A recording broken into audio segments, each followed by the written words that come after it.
عورت کے بارے میں جو بھی سنتے ہو احتیاط سے سنا کرو۔ افواہیں یا تو ایسے مرد کی طرف سے آتی ہیں جو اسے رکھنے کے قابل نہ تھا، یا ایسی عورت کی طرف سے جو اس کی برابری نہ کر پائی ہو۔ دو لخت ہو گیا ہے جہان تصورات، آدھے میں چہل پہل ہے آدھا اداس ہے۔ لوگوں کے لفظ پتھروں کی طرح ہوتے ہیں، اپنے اوپر لادو گے تو کمر توڑ دیں گے، اور قدموں میں رکھو گے تو بلندی پر پہنچ جاؤ گے۔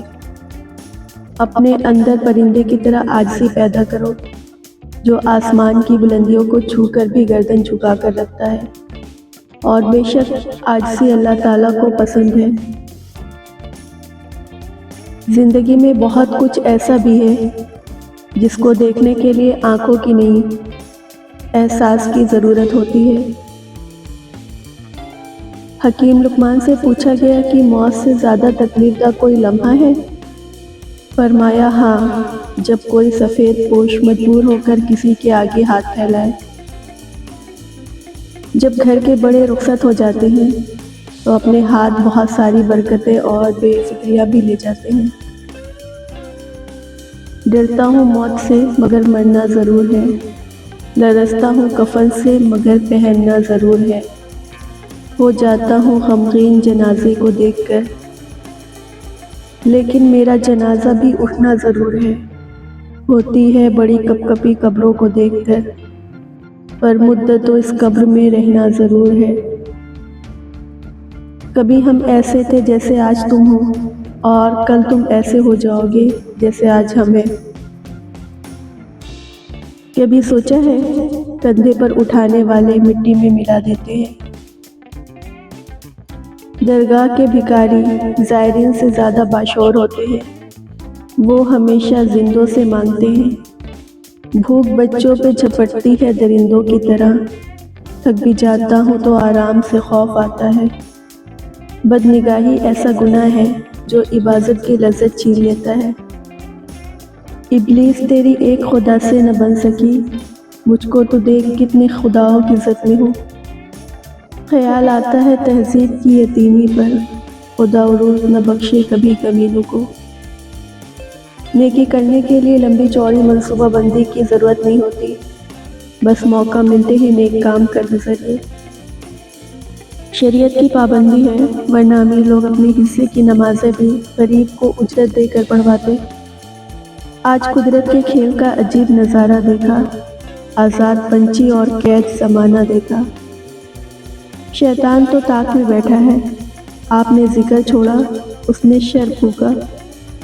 میرے بس میں ہوتا تو میں اپنے حافظے سے تیرا عکس تک مٹا دیتا۔ پوری کائنات میں کوئی کسی کا انتظار نہیں کرتا جتنا رب کریم اپنے بندے کی توبہ کا انتظار کرتا ہے۔ آپ کا ظاہر جیسا بھی ہو، آپ کے اندر کا انسان مانی رکھتا ہے۔ غلطیاں کیجیے مگر کسی کے ساتھ غلط نہ کیجیے۔ دوستی ایک انمول تحفہ ہے، ہر کوئی اس رشتے کے قابل نہیں ہوتا۔ دوست کتاب، راستہ اور سوچ اگر غلط ہو تو گمراہ کر دیتے ہیں۔ مزاج کے خلاف بات پر مسکرا دینا لڑنے سے بہتر ہے۔ مسکرائیے کہ زندگی ابھی باقی ہے۔ تعلق کو مسلسل آزمانے سے تعلق میں عیب نکل ہی آتے ہیں، اور عیبوں سے کون خالی ہے۔ اللہ کی گڈ لسٹ میں شامل ہونے کی کوشش کریں، انسانوں کی نہیں۔ انسانوں کی گڈ لسٹ تو وقت اور مفاد کے مطابق بدلتی رہتی ہے، اور پھر اللہ تمہیں یوں خوش کر دے گا جیسے تم نے کبھی کوئی غم دیکھا ہی نہ ہو۔ نماز کو مت چھوڑنا، زندگی کی ساری برکت اسی میں ہے۔ اس کے در پہ سکون ملتا ہے، اس کی عبادت سے نور ملتا ہے۔ جو جھک گیا اللہ کے سجدے میں، اسے کچھ نہ کچھ ضرور ملتا ہے۔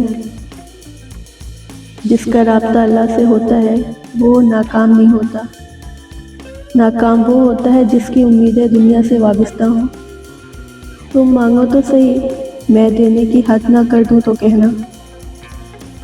جو لوگ شدت غم میں رب کی رضا کا مزہ ڈھونڈ لیتے ہیں، وہ تاحیات بڑے مزے میں رہتے ہیں۔ کسی کو رب سے سب چاہیے، کسی کو رب سے رب چاہیے۔ اے میرے رب، میں تجھے پکار کر کبھی محروم نہیں رہی، کچھ لوگوں کا صبر ان کی خاموشی ہوتی ہے،